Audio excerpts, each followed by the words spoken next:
Hey listeners, thanks for dropping in. I'm Christy. And I'm Melissa, and this is Buried Motives, where we dig deep into the details of some of the most gruesome dirtbag murderers.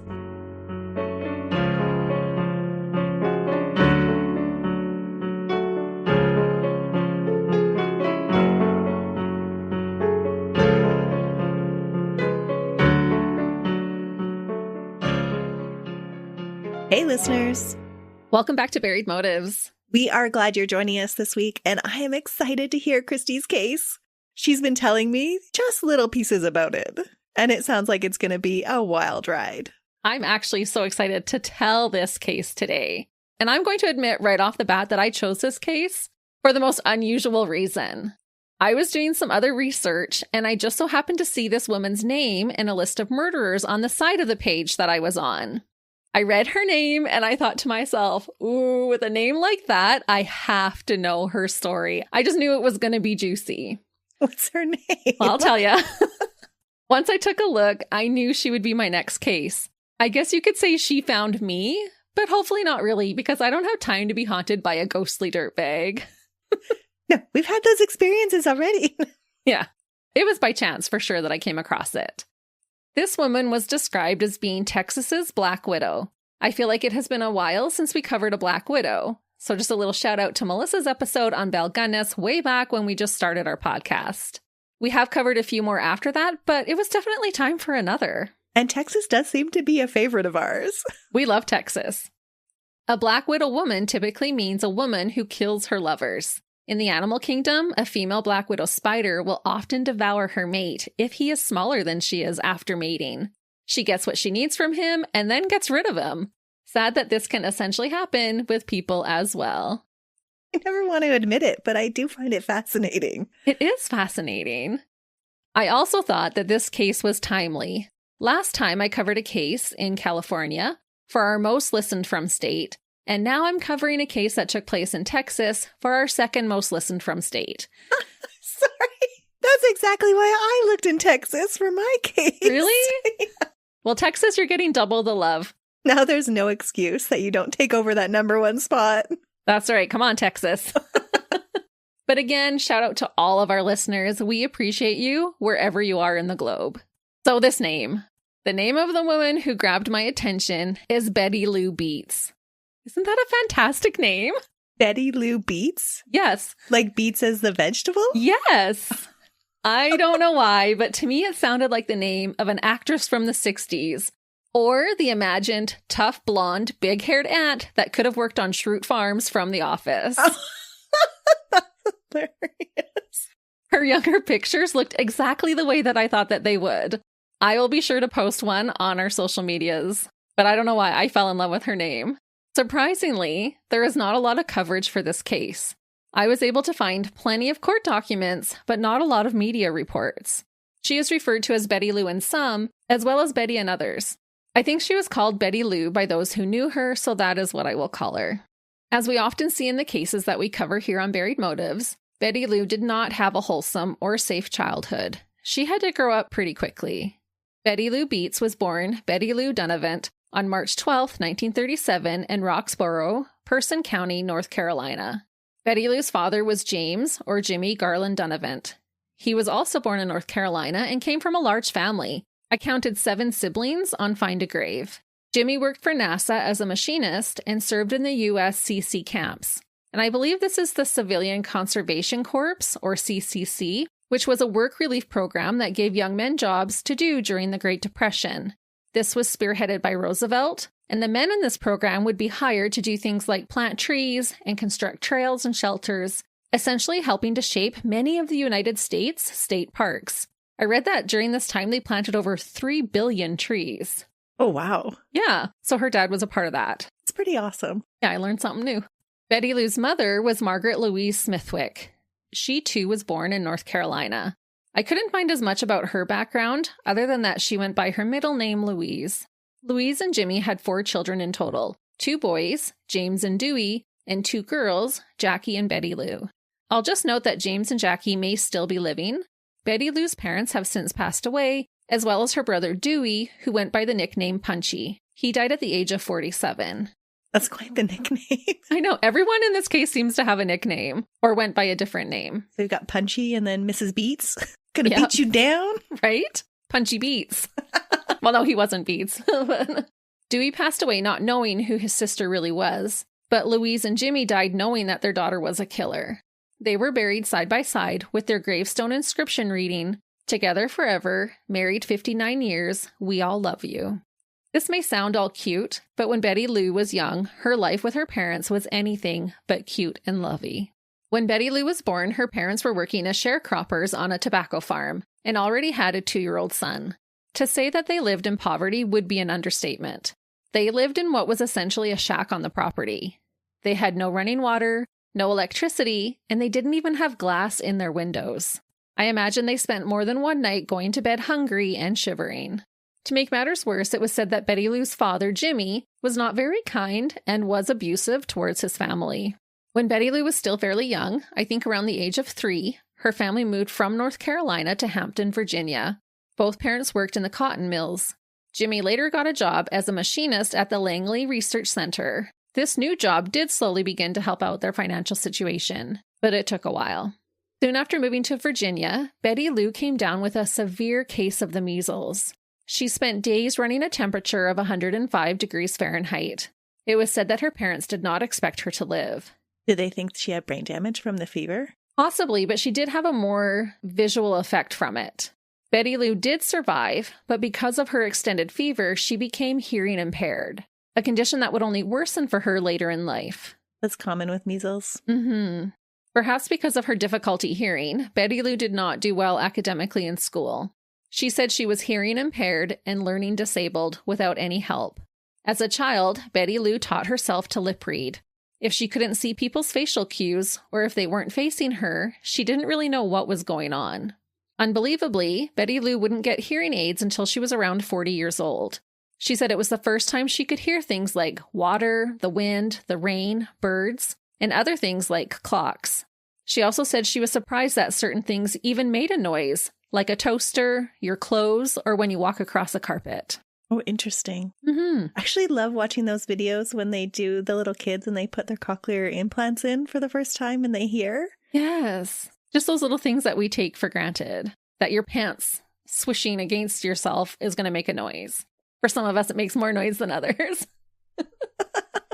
Needless to say, though, as a child, Betty Lou struggled and had to repeat grade 4. Sadly, the kids at school were mean. She was said to be an outcast without any friends. The only real interaction she got from other children at school was when they were bullying her. When Betty Lou turned 12, her mother was admitted into a mental health hospital for a few months. This would be extra hard on Betty Lou. The responsibility of taking care of her younger brother, who was 5, and sister, who was 3, now fell onto her. I believe Dewey was 2 years older than her, and Jackie and James were the younger ones. This would have been in 1949, when a boy or even a father wouldn't have likely been expected to help out very much domestically. So Betty Lou was pulled from school for a time to tend to the house and her siblings. That would have been so difficult. And to really not even understand what was going on. Because I doubt it was explained to her why her mother had even went into the hospital. No, it doesn't sound like it was. Betty Lou did give an account of this and just said she knew her mom had been sick off and on leading up to it. And then her mom was just gone for a few months. And everything fell on her. Betty Lou's mother would sometimes come home on the weekends to visit. And so Betty Lou would make sure that food was cooked and the house was clean. Other family members would come to visit her mother on these weekends. Betty Lou recalls everyone messing up the house, eating the food, and leaving her no time to visit with her mom before she would have to go back to the hospital. Oh, and then she'd just be left to clean up the mess after everyone left? Yes. And these were adults that were coming to visit her mom? Yeah, they were just all visiting and eating. And so Betty Lou would spend like the week getting ready for her mom to come home, hoping to spend time with her.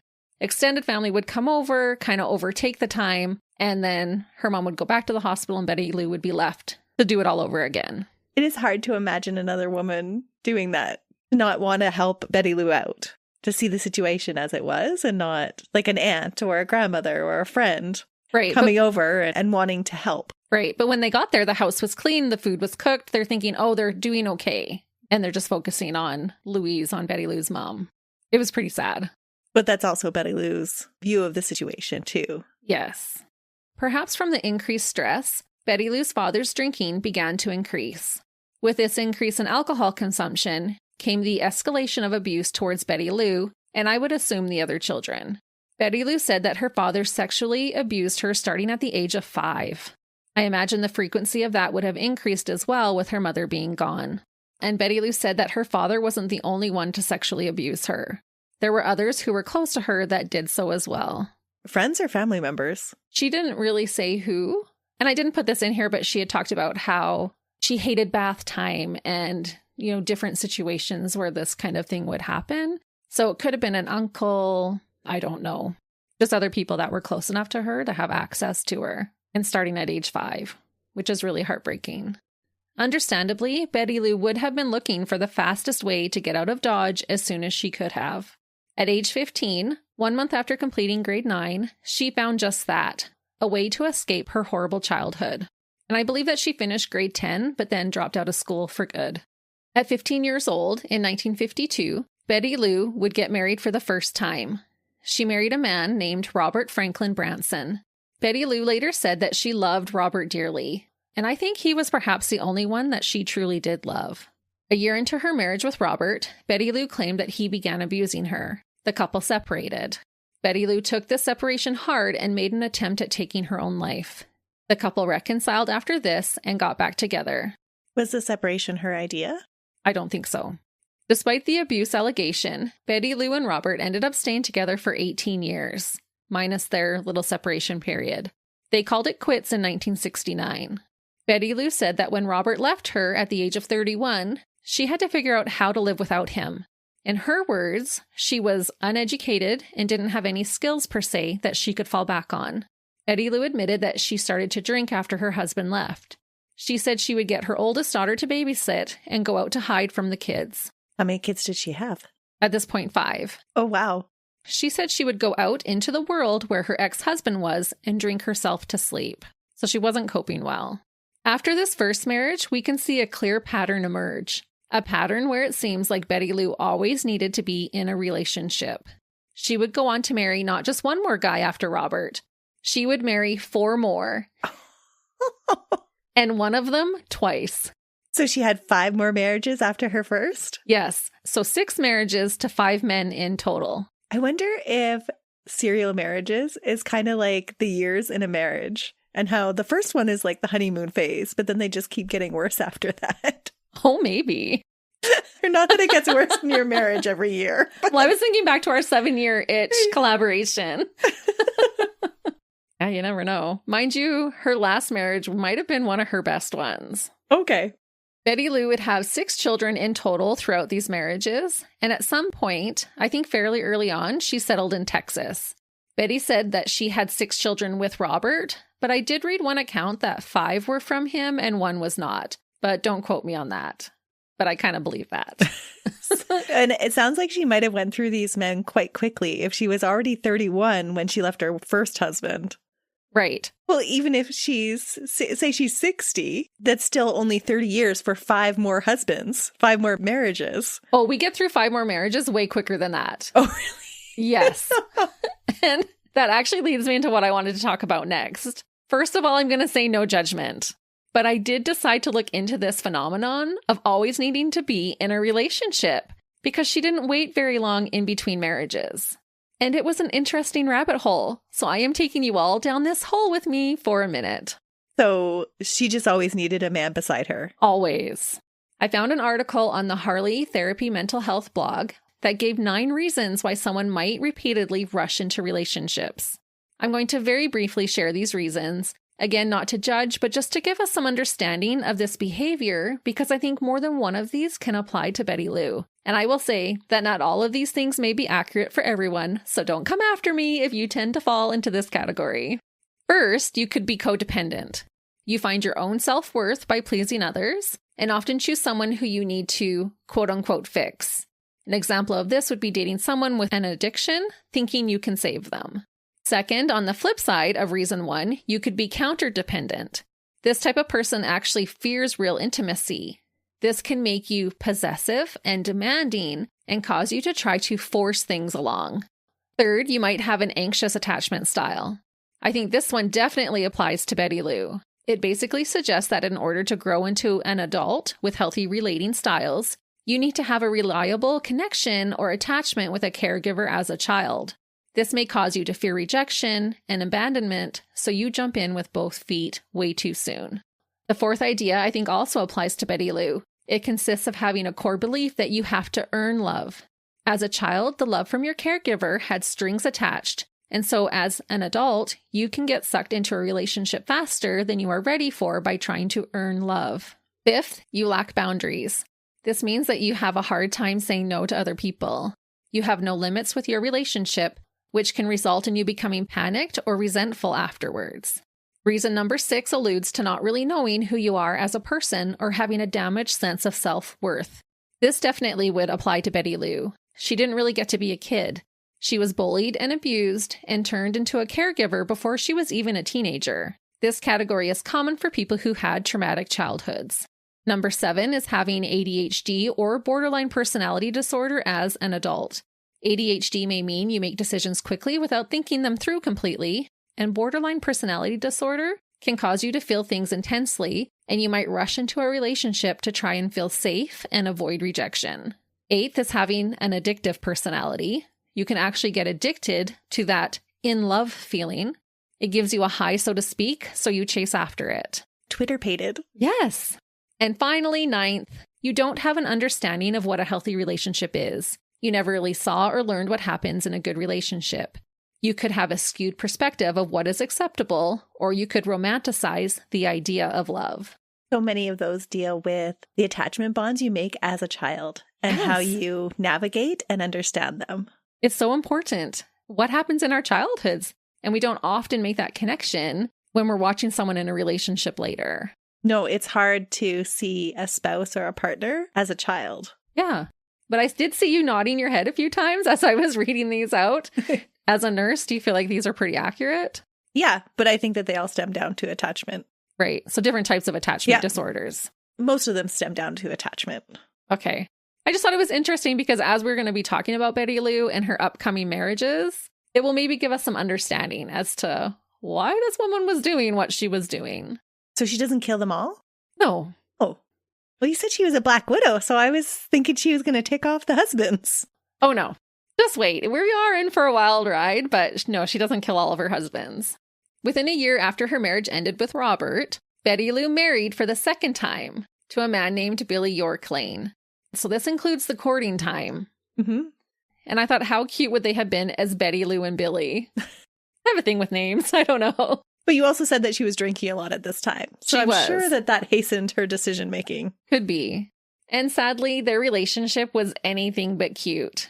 They were married in 1970 and divorced the same year. This marriage didn't end because of tiffs over whose turn it was to do the dishes or how much money the other one was spending. Their marriage didn't work out because they both admittedly threatened the other one's life. Oh, probably best that they got divorced. Yeah, but just wait. We're not done. Betty Lou would find herself in abusive relationships, but she knew how to dish it as well. If you played with this firecracker, you were sure to be burned. In one particular argument, Billy struck Betty Lou so hard that it broke her nose. Betty Lou wasn't having it, and so in retaliation, she pulled out her gun and she shot Billy twice in the side of his abdomen, entering through his back. What? Yeah, she shot him twice. You're going to break my nose, I'm going to teach you a lesson. Can you just imagine what the police would be like when they were called to that incident? No. Like trying to get the story about who did what to who? And which one do you arrest? I know. She had a broken nose. He had gunshot wounds. Yeah, his was attempted murder. Yeah. There's a little bit of a difference in the escalation there. Miraculously, Billy survived this brutal attack. Betty Lou was charged with attempted murder, but the charges were later dropped at the request of Billy. Betty Lou instead was allowed to plead guilty to a misdemeanor assault. Billy said that he had threatened her life first, so he didn't really blame her for shooting him. Well, that was decent of him. Yeah. What? Right? He's actually not that decent of a guy. But despite the shooting, the couple couldn't stay away from one another, and so they remarried in 1972. They were still Twitter-pated. They were on again, off again this whole time. Sadly, it turned out that the second time wouldn't be the charm, and their second marriage also wouldn't last very long. 6 months, right? 1 month. Oh! They called it quits for good just 1 month later. Okay, from time of meeting to time of calling it quits the second time, was it 18 months? 2 years. Well, It might have been because it was sometime in 1970, and I'm not sure exactly when, but they were married and divorced in 1970, remarried in 1972, but carried on the relationship in between that time. And then a month later in 1972, they were divorced again. I'm telling you, 18 months is like a magic number for Twitter baited. And it could have been because it would fit in the time frame, that 18 months. Mm-hmm. It was hard for me to find the dates of the marriages, but I could find the years. Thankfully, they did decide to split before actually killing each other. This part of the case reminded me of the case that Love, Marry, Kill told us about in our Broken Hearts collaboration that was released on Valentine's Day. They told us about a case where the wife shot the husband, but he forgave her and they stayed together afterwards. Betty Lou and Billy didn't stay together, but it is remarkable to me that he didn't want to even press charges. Well, he went back to her and married her again. Yes, I couldn't get over that he married her a second time. How could you ever relax knowing that your spouse has what it takes to actually pull the trigger? Like, if I got lippy, I would be scared. Oh, sleeping with one eye open. Exactly. This was just wild to me, that this is real life for some people. The next year, Betty Lou started dating the man who would become her third husband, Ronnie Charles Threlkeld. Because he was rarely seen without his boots and cowboy hat on, most of his family and friends called him Cowboy. 5 years after dating, they got married in 1978. Again, this relationship was tumultuous, and they divorced the following year in 1979. The tumultuousness of this relationship is proven by Betty Lou's actions that caused them to decide to split. In a fit of rage, Betty Lou tried to run over Ronnie with her car. Murder weapon number 2. Yes, second attempt. Again, thankfully, he survived, but the relationship was definitely over. And just a little side note, I found Ronnie's memorial write-up, and it looks like he did go on to remarry and had a beautiful life. Both Ronnie and Billy would later testify at Betty Lou's murder trial. These 2 incidents would not help her future case. No kidding. We're on marriage 4, 3 men, 2 attempted murders. Okay. She just seems volatile. Extremely volatile. Husband number 4 and wedding number 5 was to a man named Doyle Wayne Barker, who went by his middle name of Wayne. They wed the same year that she split from Ronnie. She wasted no time, so in 1979.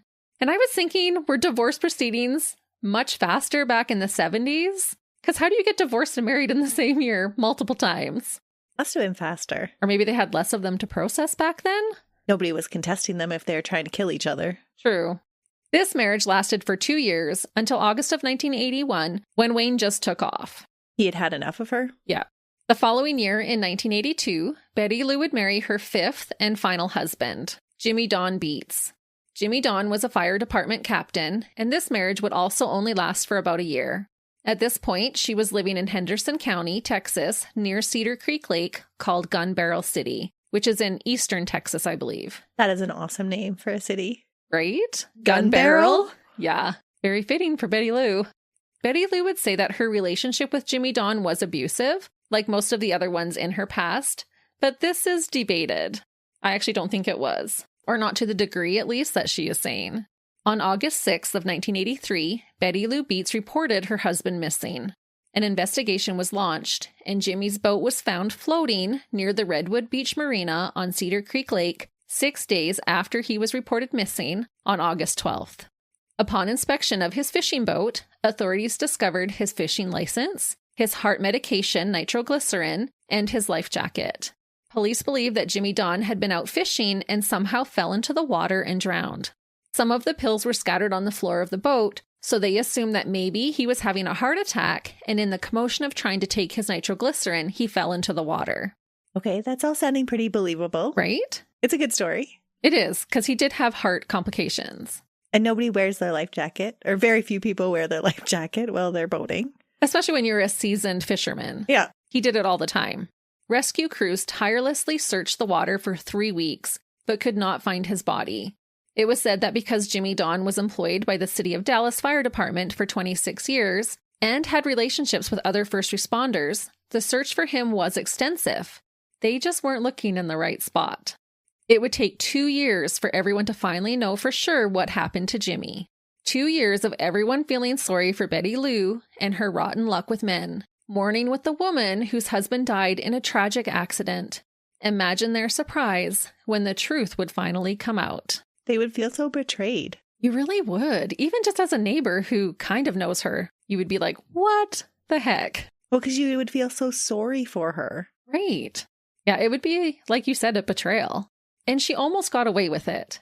In mid-1985, police received a reliable tip via Crime Stoppers about the disappearance of Jimmy Don Beets. Because of the things this tipster told them, police knew that they had to interview some of Betty Lou's children. Upon questioning, Robert, or Robbie Branson Jr., Betty Lou's adult son from her first marriage, told police that one day in August of 1983, Betty Lou told him to leave the house because she was going to kill Jimmy. And so Robbie just left the house. He didn't raise an eyebrow. He didn't question why. Or what are you thinking? I don't think he thought she was actually going to do it. She was so volatile, maybe it meant she was just going to take it out on him, but was like, you need to get out of here. I'm going to kill him. Robbie was on probation for a felony burglary charge, and so he was living with his mother and Jimmy Don at the time. Robbie said about his mother, quote, "She said she wanted me to leave and she didn't want me to be around when she shot and killed him." He said that he came back 2 hours later and discovered that his mother had actually killed her husband, Jimmy Don Beets. She had shot him twice with a .38 caliber handgun. He was lying dead on the floor. Why didn't he go to the police? Well, because Betty Lou told her son that he needed to help her get rid of the body. And he complied because he wanted to protect his mother. Okay. You know how people joke, like, who would you call if you had a body to hide? Well, she enlisted her son. Robbie Jr. was her go-to. Right. Just previous to this, Betty Lou had Jimmy Don and her son Robbie build her a wishing well in the front yard of their Texas rural mobile home. Betty Lou and Robbie dropped Jimmy's body inside of this wishing well and covered him over. They actually dug like a hole in the wishing well? It wasn't like just one of those wooden ones that you place on top of the ground? No, she had her husband and her son build an actual well. I don't know if she was going to put a pond in there or what she was doing, but she had him dig it in. Did she have them dig it 6 feet? Well, it was big enough to put him in there. So I think she knew ahead of time that this is where she was going to put his body. Yeah, because usually you just put those little like ornamental wishing well things just on top of the ground. This totally speaks premeditation. Oh, totally. And it looked like that from the outside. It did look like one of just those ornamental little wells on the top. But she had the boys dig it down, like dig out the dirt. And so they threw his body in there and packed it back up with dirt. I can't even wrap my head around what kind of excuse she would have had to give them to, here, dig this hole for me. Whatever it was, they weren't suspicious about it. They actually thought it was a wishing well? Yeah. She was going to make it into a little well. Jimmy Don had no idea, just days prior, that when he was digging into the ground for the decorative well for his wife, he was essentially digging his own grave. I don't know why, but this fact really bothered me. He was doing a service for his wife, likely thinking about how happy it was going to make her, just to be stuffed inside of it and left there for 2 years. She would have looked at that wishing well in her front yard every single day and knew Jimmy Don was inside. She would have walked past it 100 times. Also, I was thinking that with it being a new feature to her yard, did friends and neighbors compliment her on her fancy new ornamental piece? Oh, I'm sure she played it up because it was the last thing Jimmy Don built her. Oh, I'm sure she did because Betty went ahead and planted flowers in and around the well that she watered almost daily. She tended to it very nicely. Or she helped decomposition. Yeah. But like you said, if people are thinking, oh, this is the last thing that Jimmy Don did for her, look how well she's taking care of it. Yep. Little did they know that he was right underneath of it. Once the body was concealed, Betty Lou then called police to report Jimmy Don missing. So they got him all buried and then she called. Did she plant the flowers before she called? I don't think so. But when they came over, they wouldn't have looked in there. Why?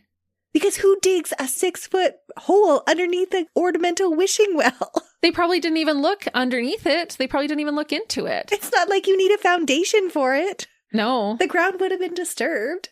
It's true. But she probably just said, I'm going to plant flowers in there. And she planted it all around.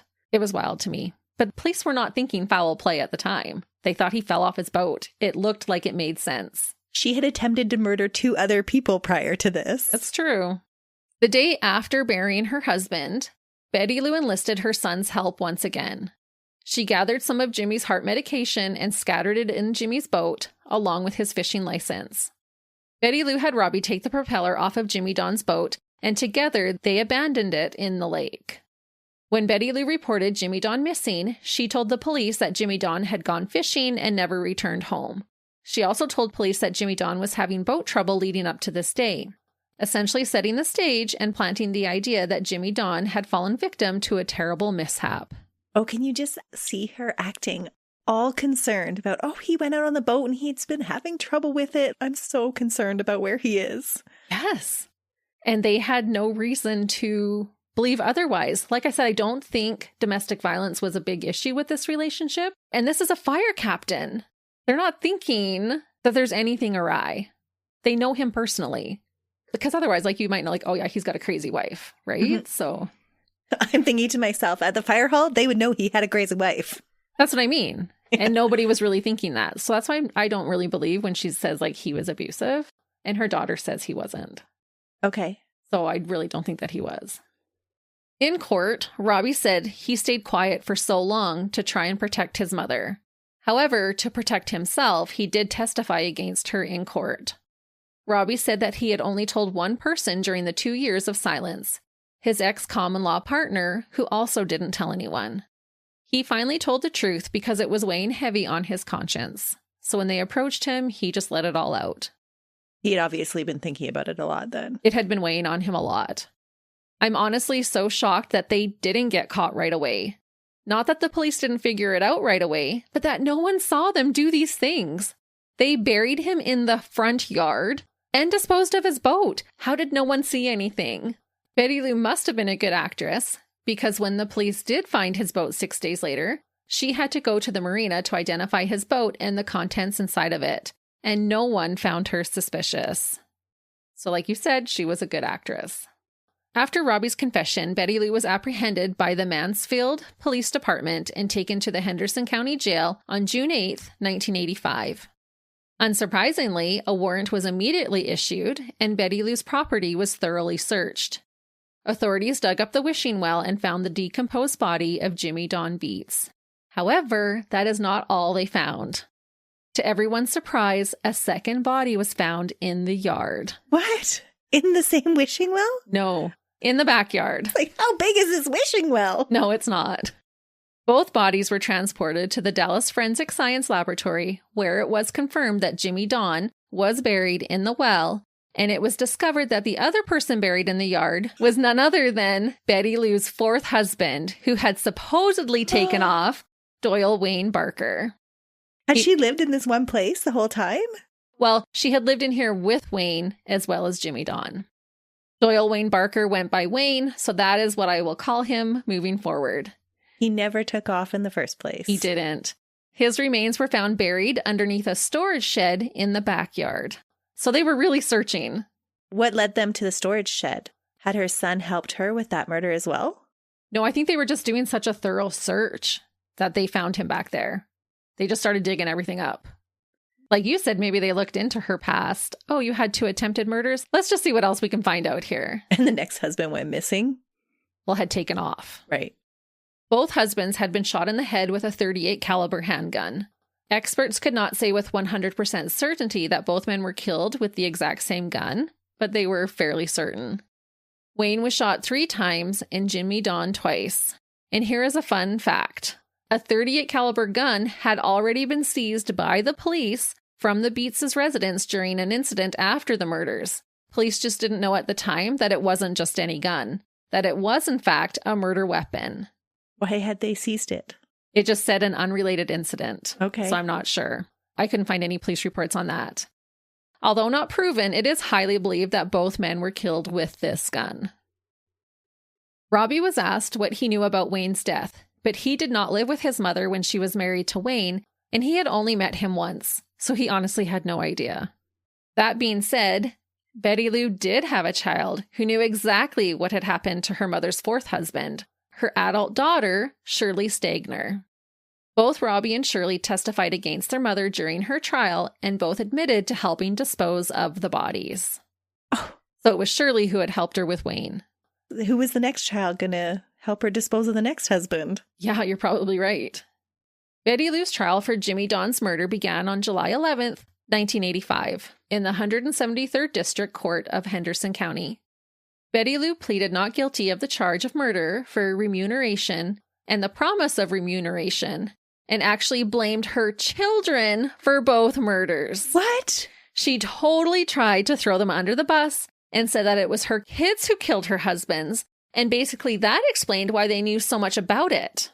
What was their motive? They were jealous of their mother's relationship with these men? I don't know, but she was like, it wasn't me, it was my kids, which I think is such a weasel of a dirtbag to throw your kids under the bus when you finally get caught. Yeah, that's crazy. Yeah, that blew my mind. Thankfully, Robbie and Shirley were able to fill in the blanks. Without them, both of these murders would have more than likely gone unsolved. So let's dig deeper into what happened regarding both deaths. Shirley said that her mother had contacted her on August 6th, the night that Jimmy Don went missing. Shirley was an adult and was not living with her mother. She had since been married and moved out. Betty Lou called and told Shirley that she needed to come to her house right away. Shirley asked her mother if, quote, she had done what we had talked about before. Apparently, Betty Lou had told Shirley that she was going to kill Jimmy. According to Shirley, Betty Lou's plan was to murder her husband and then get her son Robbie to help put Jimmy's body in his boat, take him out to the middle of the lake, and throw his body overboard. They would then abandon the boat so everyone would think he had drowned. So dumping them in the wishing well wasn't the original plan? Not originally, but I think she ended up switching to that. And maybe this is why, because I was thinking, what method was she going to kill him that would pass for a drowning? Because a gunshot wound to the head was not going to pull that plot off. Maybe she was hoping that they would never find him on the bottom of the lake? Maybe. So for whatever reason, she went with the wishing well. Shirley did end up rushing over to her mother's house. But when she got there, Betty Lou told her that everything was already taken care of and that she could go back home. And so she did. Because at this point, Betty Lou and Robbie had already buried Jimmy Don in the wishing well. Several weeks later, Shirley went to see her mom and was informed that, quote, her and my brother Robbie had buried Jimmy Don Beets in the wishing well. So a few weeks later, she became aware of the situation. Shirley didn't know as much about Jimmy Don's death as her brother did, but she knew a lot more about Doyle Wayne Barker's demise at the hands of her mother. Because she had helped bury him underneath the shed. Yes, and we're going to go into what happened with that. Betty Lou's defense team tried to have any testimony of Wayne's death excluded from her court proceedings regarding Jimmy Don. The judge overruled this motion and said the testimony could be presented. Because she hadn't been yet convicted of that murder? Right. Okay. She was charged with both and was getting tried for Jimmy Don's first. And so, of course, the prosecution's like, well, we need to have this included, the testimony of the first murder. But the defense was probably arguing that you couldn't bring in evidence that wasn't a proven conviction. Exactly. But the judge did allow it. I'm going to read the summary of this testimony from Betty Lou's 1987 Court of Criminal Appeals of Texas court document. I was able to find so many appeal documents for this case, which was great. I felt like it was better summarized than I could have put it into my own words. The summary reads, quote, in the presence of the jury, Shirley testified that in October 1981, almost 2 years before Beets disappeared, when her mother and Barker were married and living together, while she and her mother were, quote unquote, sitting around a campfire, her mother told her that, quote, she was going to kill Doyle Wayne Barker because, quote, she couldn't put up with any more of him beating her and that she didn't want him around anymore. Her mother also told her that the trailer, meaning their house, was in his name and she was just a co-signer on it, and that if they were to get a divorce, that he would end up with the trailer. Approximately 3 or 4 days later at Shirley's residence, Shirley and her mother had another conversation, during which her mother told her that, quote, it was all over with and she had done what she intended to do. She told Shirley that she waited until Barker went to sleep, and then she got the gun and covered it with a pillow and pulled the trigger. And when she pulled the trigger, the pillow interfered with the firing pin. So she hesitated for a minute, afraid that Wayne was going to wake up. And she cocked the gun again and fired and shot him in the head. Thereafter, Shirley assisted her mother in disposing of Barker's body. Quote, "We drug him from the trailer outside to the back and put him in the hole that had already been dug in order to build a barbecue pit." Shirley further testified that, quote, "The next day, she and her mother went and bought some cinder blocks and built a patio over the hole in which Barker's body had been placed. Subsequently, a large storage shed replaced the patio." So that was the summary of her testimony. This meant that, again, it seems like Wayne had unknowingly dug his own grave, thinking they were going to put in a barbecue pit. I was just going to ask that. Yes. She made him dig his own grave too. Yeah, just like in Jimmy Don's case. And this bothers me. It speaks to so much calculation. What is even going through her mind watching these men dig their own graves? Was she sitting back with that evil laughter like, hee hee hee? Probably. In my mind, she was. It's just so sinister. It is. I watched an episode of Evil Lives Here titled Mama Made Me Help. It's season 8, episode 4. It aired in 2020. I had to pay like $1.60 to watch it, but it was well worth it. This was one of the only things I could find to watch on this case. This episode was basically an interview with Shirley, who now goes by Shirley Fergala. This interview took place over 35 years after the fact, and it was honestly heartbreaking to see how traumatized Shirley still is over her mother. I'm going to share some of the things that I learned by watching this, because these things are not in the court documents. Well, she would have been traumatized even longer than her brother, hiding that secret for longer. Yes. From what I could gather, Betty Lou's first 5 children were from her first marriage to Robert, including her daughter Shirley. Betty Lou started out as a good and loving mother. Shirley remembers her mom taking time to teach her how to cook. So speaking about the first husband, when Betty Lou and Robert divorced, they didn't talk to the kids about it. Shirley said that one day her dad was there, and then suddenly he wasn't. And this was extremely confusing for the children. How old would they have been at the time? Because you said they were married for 18 years. Yeah, so at this time, Shirley was around age 10. To make matters worse, Betty Lou would take Shirley with her to essentially stalk Robert. Although as a young girl of around 10 or 11, Shirley didn't know that they were stalking her dad. Betty Lou would say, "Come with me, we need to go pick up your dad." And Shirley would get all excited, but then they would just sit in the car for hours spying on him, and then they would drive back home without him. Shirley said this really messed with her emotions. Yeah, no kidding. Because she's probably thinking that her dad doesn't want to come with them. Right. Or have anything to do with her.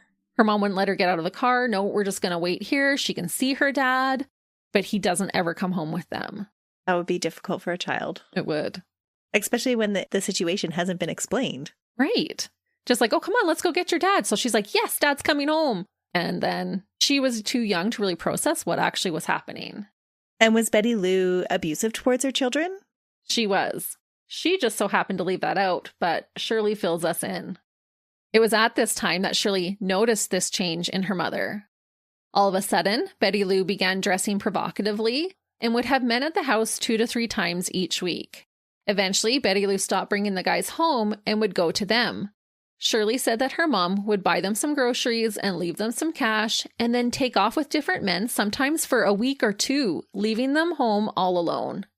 Shirley said her mother used these men to help her support her 5 children. And I'm not sure exactly what that meant. It's just so sad because she was in that position where she had to be the caregiver for her younger siblings, and yet she's doing this to her children. Exactly. Which I do talk about in here because there is some parallels in how she treated Shirley and how her life was. And when she says that these men helped to support her family, I don't know if they were just giving her money, if she was exchanging services for money. I don't really know. Shirley, though, was heartbroken when she learned that her mother was convicted of a misdemeanor for public lewdness around this same time. Betty Lou had been working at a joint in Texas called Charlie's Angels Bar. She was there on her night off to quote-unquote audition. In court, Betty Lou said, quote, "Well, it's a topless place, but I wasn't topless," and left it at that. Shirley said that when her mother was auditioning, her pasty fell off, and she let a customer help her put it back on. It just so happened that there was a vice cop in the establishment who witnessed this and charged her. Apparently, you can look, but you can't touch. She got in trouble for letting the guy touch by helping put the pasty back on. Promiscuity wasn't the only way in which Betty Lou changed after her first divorce. Shirley said that she saw her mother transform. She no longer took care of and nurtured the kids in the way that they needed. Betty Lou started to give them whoopings, as she called them. She would essentially beat the kids, even slapping them across their faces with belts. Shirley said that her father, Robert, never laid a hand on her. With 5 kids to feed, Betty Lou worked 2 jobs. Ironically, she left Shirley to cook for everyone and do the chores to keep the house clean. Exactly what happened to her at around the same age, when her mother went to the hospital. And like I said, interestingly, this won't be the only parallel that we will see between Betty Lou and her daughter Shirley. Shirley also shed more light on Betty Lou's marriage with Billy. He's the one that she shot and survived. Shirley corroborated Betty Lou's claims that Billy was abusive towards her. Shirley remembers seeing Billy throw her mother around and beat on her. Many times her mother was left black and blue with cuts on her body and face. After a particularly bad beating, Betty Lou called Shirley, who was only 11 at the time, into her room. Betty Lou explained to her daughter that the next time Billy got out of hand, Betty Lou would call for her help. She then instructed Shirley that when this happened, Shirley needed to get the gun from Betty Lou's purse and shoot Billy. She tried to make her daughter do it? Yeah, she was 11. So she called her into her room. Look what he did to me. Next time this happens, I'm going to call for your help, and you need to shoot him. You need to be the protector. Yes. This child. Yes, this is what she's putting on her at 11, who's already taking care of the kids and the cooking in the house. Because Betty Lou is the victim. Yes. And I can't even imagine what that would do to an 11-year-old child, feeling like, oh, I have to help my mom. But how terrifying this would be for her. Sure enough, that same night, Betty Lou called for Shirley to help her. Shirley rushed into the room and pulled the gun out of her mother's purse and aimed it at her stepfather, Billy. Shirley remembers a lot of screaming and then her older brother, Beau, coming to the rescue. He stormed into the room and took the gun from Shirley. All this time, Betty Lou was just watching, waiting, and I think hoping her daughter would just pull the trigger, wanting her to do her dirty work. A dirtbag thing to do. Yes. Who does this to an 11-year-old? Your child. Yes. Did she do it because she thought that Shirley could get away with it? Probably. I never really thought of that, but she probably did, thinking, oh, she won't go to jail. She was protecting me. Mm-hmm. And Betty Lou, I'm sure, would have lied and said, oh, I didn't tell her to do this. She just saw how bad it was. She sounds like quite the conniving planner. Very manipulative.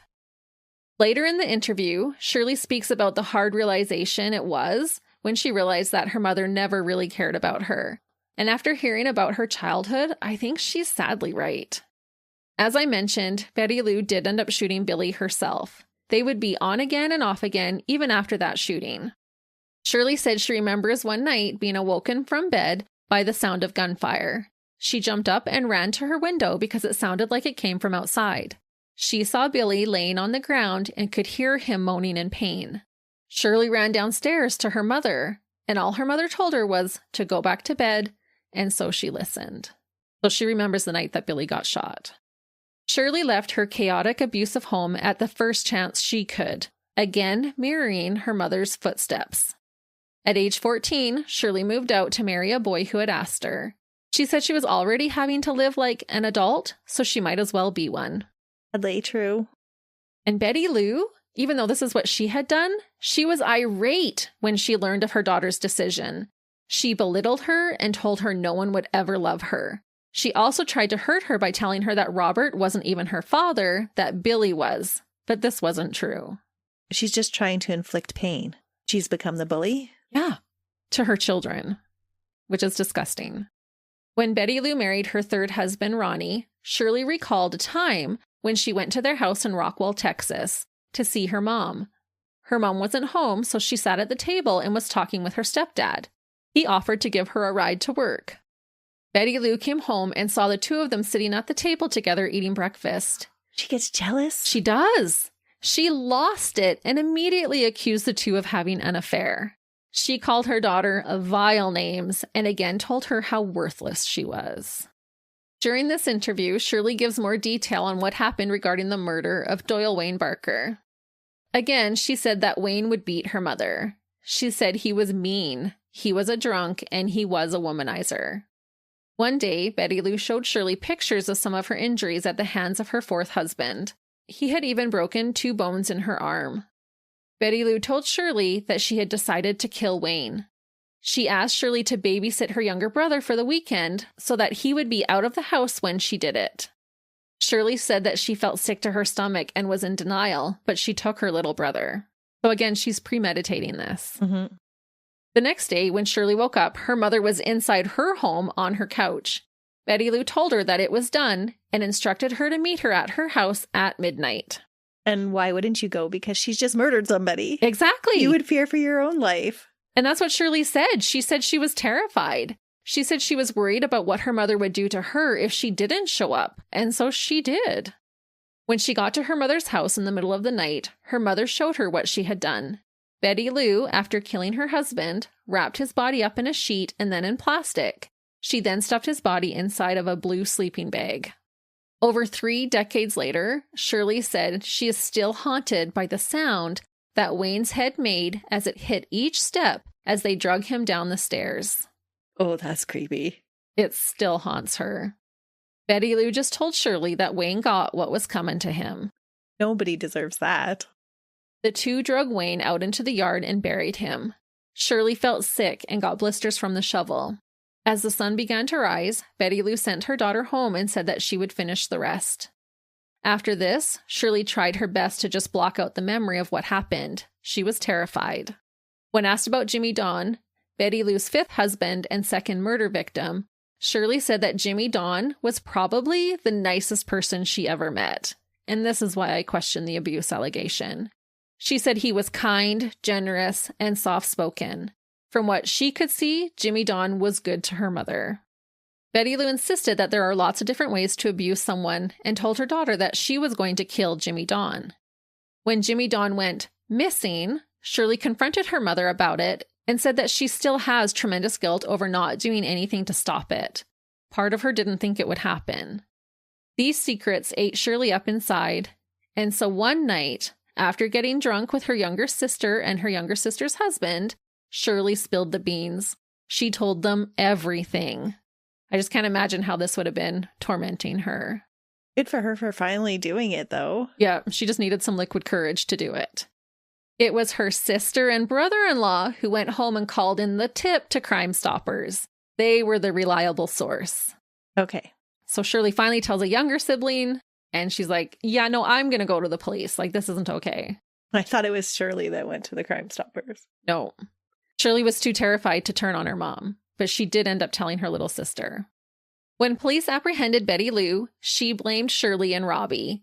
And so Shirley said she was promptly arrested as well. Again, Shirley realized that her mother was willing to pass the blame and let her daughter rot in prison for the rest of her life at the age of 29, and this was a hard pill to swallow. Shirley loves her mother, but spent most of her life terrified of her. She saw her mother years later and said that her mother showed no remorse or accountability for her actions, not even a sorry for trying to pin the murders on her and her brother. That bond that between parent and child, when there's abuse that goes on, so fascinating. We've covered now several cases about it, and understanding how a child can still love their abusive parent is so bewildering. But you can see how it happens. Oh, yeah. And watching this documentary with Shirley, she's physically traumatized. You would think it happened yesterday as she's talking about this. But she starts out right at the beginning, I love my mom, but she's the person I'm most scared of in the whole world, kind of a thing. Got to be such a messed up relationship. Oh, yeah. Totally one-sided. And she knows that her mom doesn't care about her. Wasn't even going to apologize. Oh, sorry, I almost sent you to jail for your whole life. Just acting like it didn't even happen. And just woe is me. Because this was later when she had visited her in prison. It sounds like how Rosemary West treated her children. Yes. Just always playing the victim and wanting their sympathy. True. And using that to manipulate them. Looking back, Shirley sees that her mother was mentally unwell and does feel regret and guilt over not being able to help her, which I just thought was sad. That she's having to take on one more thing. Yes, it's not your fault. This documentary was clearly extremely difficult for Shirley to do. She had to stop many times throughout it to compose herself, but she said that she wanted to do it to help anyone who watches it to know that they can get through anything in life. And I just thought, what a queen, because this wouldn't have been easy to talk about. Shirley had to spend a month in jail with her mother until her name was cleared and she was released. And let's just say Betty Lou was not very maternal towards her during this time. She's honestly such a dirtbag. Was not good. During the trial, the prosecution argued that Betty Lou had killed her husband for financial gain. With Wayne, she got to keep the trailer, but with Jimmy Don, she stood to cash in on some moolah from his death. Life insurance and a pension? Exactly. Betty Lou was going to inherit $86,000 from a life insurance policy on Jimmy Don with the city of Dallas, since he was a city employee. Today, that is over $260,000 US and over $350,000 Canadian. Betty Lou was also just about to start collecting pension benefits for her dead husband. Her application had just been approved. She was about to receive a lump sum of $15,852.59 and then a monthly benefit of $790.42 for the rest of her life or until she remarried. Today, that lump sum would have been over $48,000 US and over $65,000 Canadian, and her monthly pension check would be over $2,500 US and over $3,200 Canadian. So a decent enough living. Definitely. Jimmy Don had just been deemed deceased legally by the courts 3 months before his remains were found, and that is how she was just going to start cashing this in. The approval of these funds being sent to Betty Lou were quickly revoked when the board members heard about the murder charge. Betty Lou had also sold Jimmy Don's boat used as a ploy to cover up his murder and collected the money a year after his death. She forged his signature on the bill of sale to do so. That's probably because she just had so many bad memories about the boat that he died on. Right? I kept it for a whole year, but it's just too painful to look at now. On top of this, Betty Lou had collected money from a different life insurance outside of Jimmy Don's work. She had collected $23,428 for his death, as well as an additional $20,000 because his death was ruled accidental. This was almost $133,000 US today and close to $180,000 Canadian. So this wasn't a bad inheritance when you add it all up. If I mathed correctly, it totaled almost $600,000 Canadian today, plus her $3,200 every month on top of that. That's a good paycheck. Definitely. At the time of the trial, Shirley testified that she didn't think her mother killed Jimmy Don for financial gain, but in the documentary years later, she questions if this maybe was her motivating factor. I bet you at the trial she didn't have all of the financial figures. No, and she had seen her mother going through this cycle with all these different men, so why would Jimmy Don be different? Do you think the money was just a convenient bonus afterwards? I don't know, to be honest, because I really don't feel that Jimmy Don was abusive to her. I think Wayne she killed because he was abusive, and she wanted to leave him, but knew he would get to keep the trailer. So I think for her, it was like, it's easier to just get rid of him. She obviously was not shy about inflicting pain or trying to kill somebody. Right. But then I wonder with Jimmy Don, she already had this pattern that relationships didn't last for very much longer than a year. And she was already past that. So maybe she was just bored with them. Could be. She knew how to get rid of them. Yeah. They say it becomes easier to kill after the first one. And she had gone multiple years now with nobody knowing what had happened to Wayne. Mm-hmm. It was a good 2 years that he was in her backyard. So now she's feeling quite emboldened. Yes. I think the money had something to do with it. I think it had to have. It would have been incentive anyway. Maybe it was the icing on the cake. Maybe not the complete motivating factor. She was just getting bored of him because there's no spice anymore? I don't know. She said, well, there's different ways to be abusive. I think in her mind, she just decided I'm a victim and looking for ways that he's being bad to her. And so, like she had said to Shirley when they were getting rid of Wayne, well, he got what was coming to him. I think she was maybe just had that mentality. It was so twisted that Jimmy Don is abusive too, in whatever way that she felt that he was. And he has this coming and I might as well benefit from it. But she justified it. I think so. And kind of made up her own reality. I think so. It's hard to say because she never comes clean. She just stays a dirtbag. And that's pretty obvious with all the appeals she filed. Oh, yeah. And by then she's like this grandma figure and she's crying and woe is me. She's crying about, oh, how they have to strip search me all the time in prison. Instead of saying this is a consequence of my action of actually taking the life of two men that I have to be strip searched. It's, well, I'm already a victim and now you're continuing to victimize me. The defense argued that there was no real evidence to convict Betty Lou of the crime, that it was her children. That's the story they were sticking to. They actually tried to sell that? Yeah. And that's how they knew all this information. Okay. On October 11th, 1985, Betty Lou was found guilty for the murder of her husband, Jimmy Don Beets. The jury didn't buy it. 3 days later, she was sentenced to death and sent to Texas Department of Correction in the Mountain View unit. Because she was given the death sentence for Jimmy Don, she was only ever charged with the death of Doyle Wayne Barker. The courts decided it didn't matter if she was convicted of his death since she was going to be executed. Oh, and you hate that? I do. I understand. Yeah, financially it makes sense, but it doesn't usually sit well with me. Betty Lou scrambled to save her life with appeal after appeal. Her claims of self-defense and abuse allegations came out after the trial. She couldn't use it as a defense when she was trying to pin it on her kids. Her first and automatic appeal to the Texas Court of Criminal Appeals overturned her conviction, stating that insurance and pension benefits were not the same as remuneration. However, upon review, the original sentence was reinstated. Betty Lou spent 10 years trying to appeal her case, even going to the Supreme Court of the United States.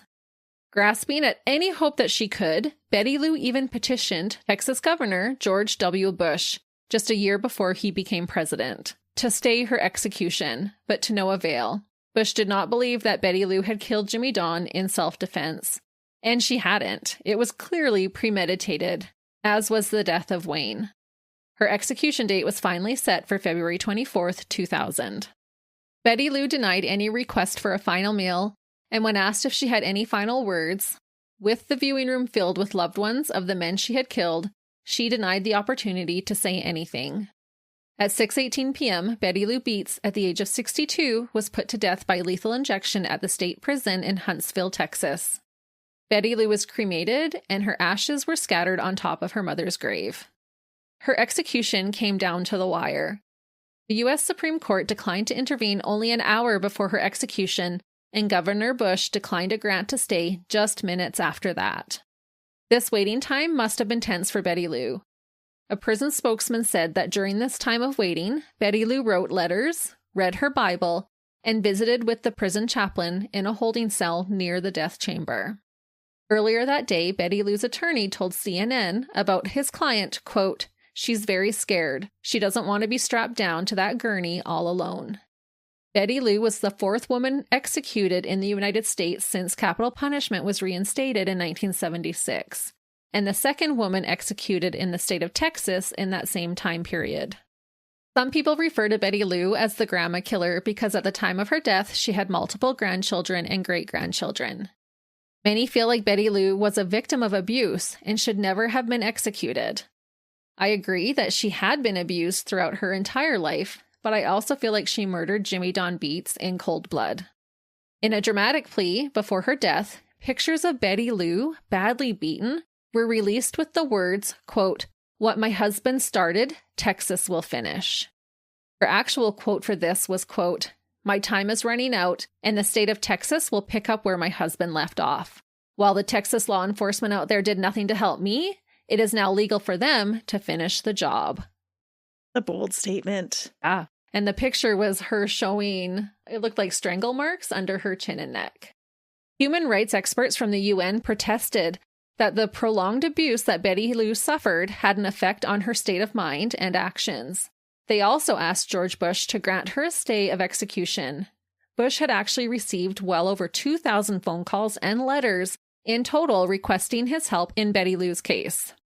Bree Buchanan of the Texas Council on Family Violence stated, quote, "Her long history of abuse, beginning as a child and continuing throughout adulthood, it certainly sounded like she suffered from battered woman syndrome and post-traumatic stress disorder."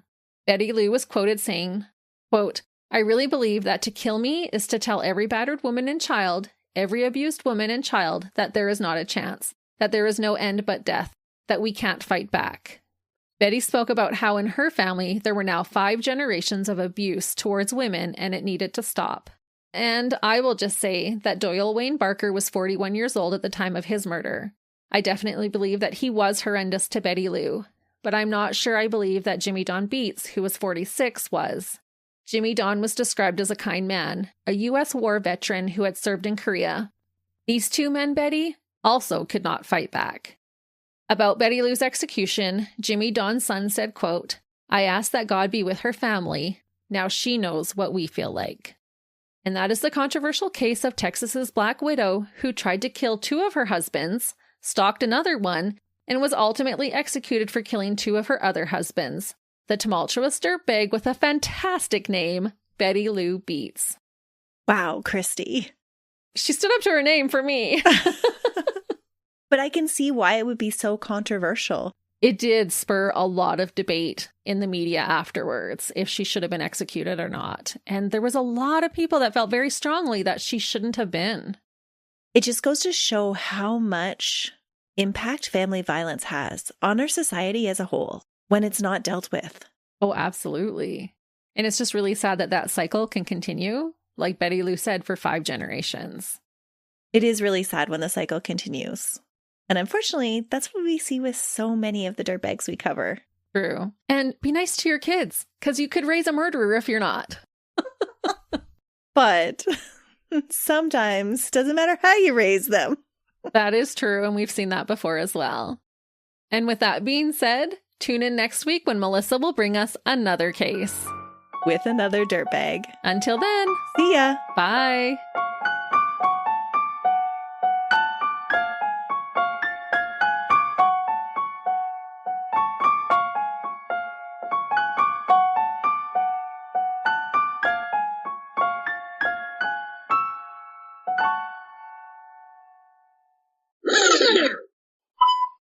Testing.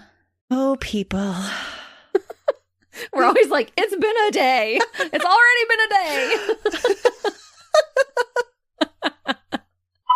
Were you eating too fast? Or were you were you talking? Or No, you're just eating impaired. Forgot that you shouldn't breathe as you were trying to swallow. But it's actually like painful. Eating fast. I know, we're chewing my food better. Like, we can't even feed ourselves. We don't even know how to eat properly. This woman's wild. In the presence of the jury and Shirley, I'm always like looking ahead. In our promo trailer where you're like, she was off the wall crazy. I'm like, this is this lady. And then with Jimmy Don. And then Jimmy Dean. But then with Jimmy Don. Jimmy Don. I need to stop talking with my hands. You've gotten into this one today. You've been talking with your hands lots. I have. 3 days. Oh, I thought it was a spider. This part of my bracelet like popped out all of a sudden. I was like, whoa, what's on my hand?